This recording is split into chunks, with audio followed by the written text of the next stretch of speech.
All right, here we go. Restricted free agency. So we're a couple of days away from September, and none of the major restricted free agents have signed a contract with their teams yet. Let's go through them one by one. So Cam Thomas of the Brooklyn Nets.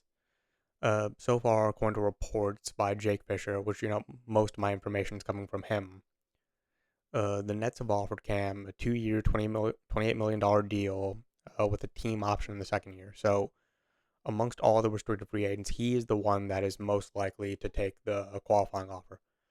And look, I know he is a very controversial player. A lot of people don't like him, selfish play style. I don't fully agree with all of that, but look, here's the thing: the Nets haven't done the best job of making the qualifying offer look unattractive. Now, here are the pros to taking what the Nets are offering. So he gets $14 million guaranteed. That's life changing money. You can put that in the bank, invest it properly. He could live off the rest of his life off that money. Now, the problem with him taking that is okay. So the second year is not guaranteed, meaning he's not getting any injury insurance there. So if Cam Thomas first day of the season, tears his Achilles tendon, tears his ACL, he's got the $14 million in the bank, but no long term money outside of that. So that's issue one. And issue two, let's just say he does stay healthy and he has a career year. He is then stuck in that $14 million team option what the Nets are going to take.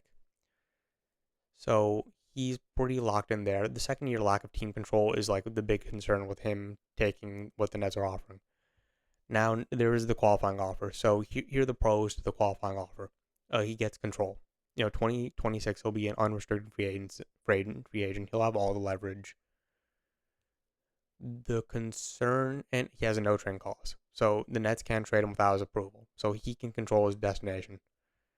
Now the concern there is he's only getting $6 million guaranteed, meaning the same thing applies with the mid level exception that he's getting offered. Tears his Achilles day one, he's only getting $6 million guaranteed. So even though he's getting very little injury insurance with what the Nets are offering, the qualifying offer is even less.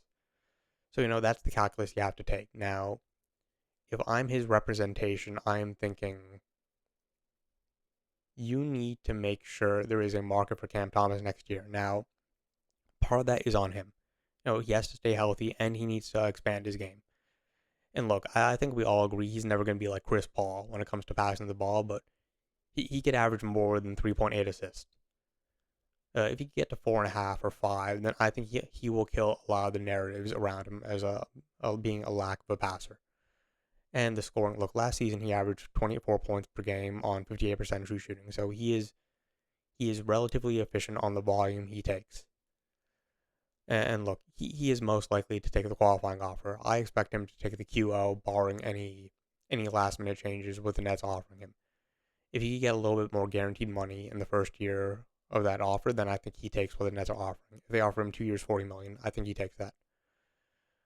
If they change the team option to a player option and he has the control, then I think he takes that. But as of right now, it seems like the Nets aren't interested in altering their offer, so yeah, I think he takes the QO. Next up on the list is Jonathan Kuminga. Now, the Kuminga situation is very similar to the Cam Thomas situation. Uh, he got drafted back in 2021. Kerr has never really felt positive about them. Now, I don't blame Kerr for having like his view of Kuminga. Look, much better off-ball cutter than he was before. Three-point shooting has fallen off a cliff. Isn't there?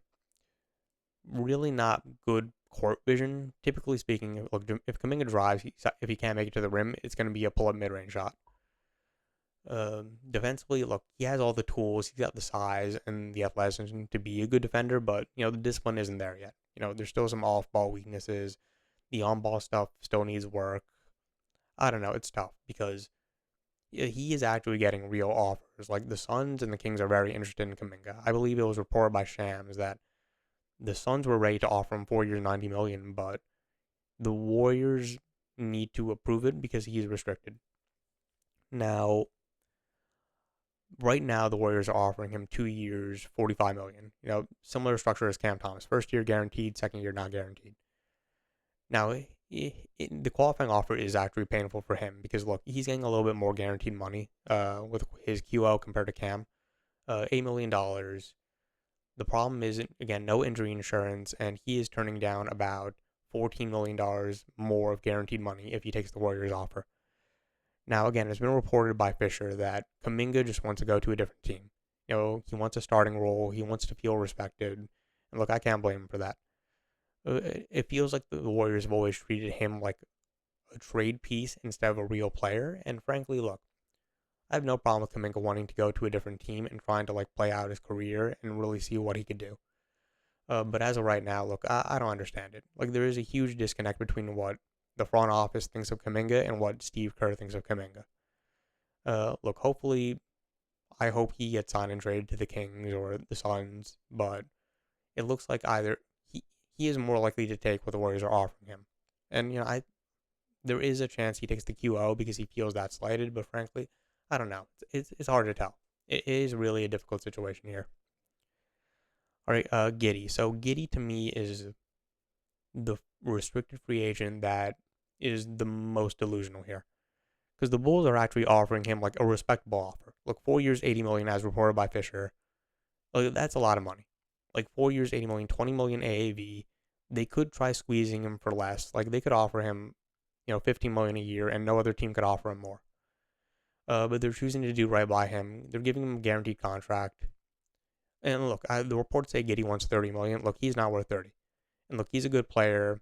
He's improved a lot as a three-point shooter. Granted, they are all mostly open threes. The two-point percentage is better. He's become more of a better paint player, but granted, still not that great. Passing vision is elite. He is one of the best passers in the NBA despite his lack of scoring gravity. Still a good rebounder, knows how to stuff the stat sheet, but I don't know. It's hard. Even if he takes the qualifying offer, which I don't think he should, I have a hard time seeing a team in 2026 unrestricted free agency giving him $30 million a year. And look, I think he's a good player. I think he has utility. He is a plus size point guard. He has some defensive utility if he uses his size right. But I don't know if a team could give him $30 million with his lack of on-ball creation. And look, he's become a better off-ball shooter, which makes him more versatile in these lineups, but he still isn't great enough of a proven shooter for me to really trust him on that. Look, I think the Bulls are being fair. $20 million per year, 4 years. Maybe Giddey could get a couple $1 million more out of him, but aside from that, look, I think he should take the offer. And finally, there's Quentin Grimes. So Grimes is the restricted free agent we know the least about. I don't think there's any really reported offers per se. I know the Sixers are about $10 million below the second apron, meaning if they offer him mid-level money like they are Cam Thomas, the Nets are with Cam Thomas, then they'll be over the second apron. I don't know. With Grimes, he might have, he's very confident in himself. He might take the qualifying offer too, frankly. And now, look,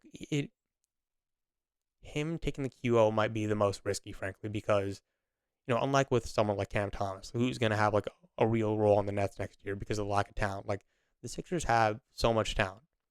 If Embiid is healthy, which, if he's healthy, if Paul George is healthy, and even if they aren't, it's the Sixers just drafted VJ Edgecombe, Maxey and McCain should be healthy. Those are 3 guards that are either better than him, younger than him, or projected to be better than him. And look, his minutes, they might not be there. And look, I know he averaged 20 on amazing efficiency during the last 20 games of the season, but that is the outlier compared to the rest of his career.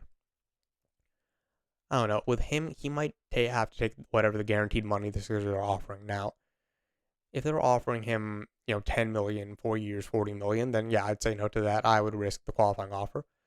But if they're giving him MLE money, 3 years, $42 million, or 4 years, $60 million, and I would take that. That's a lot of guaranteed money, and I don't know if you're ever gonna get the same role you did with the injured Sixers team to justify making that much money, to prove to the other teams you're worth that. And look, he is a good player. He is a player that could scale down, be a 3-and-D guard. He's a good defender, a good point of attack guy. He's got good length, good size at 6'5". With him, yeah, he should depending on what the Sixers are offering, again, I don't know. Like, I think you should take that. If they're offering him MLE money, just take it.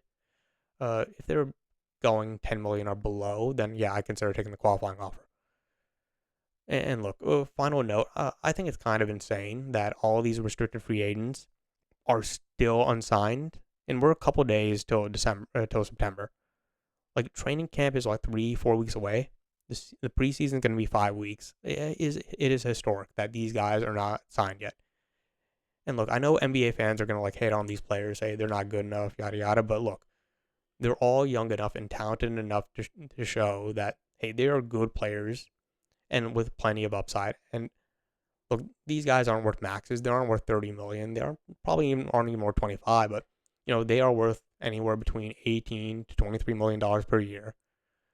And it is they got really screwed by the fact that there was no cap space and all these free agents just extend. And look, 2026, hopefully there is enough cap space for these guys to really leverage offers if they do sign their qualifying offers. Frankly, I'm kind of rooting for most of these guys to sign it. Like, I don't like the idea of these guys really being squeezed like this.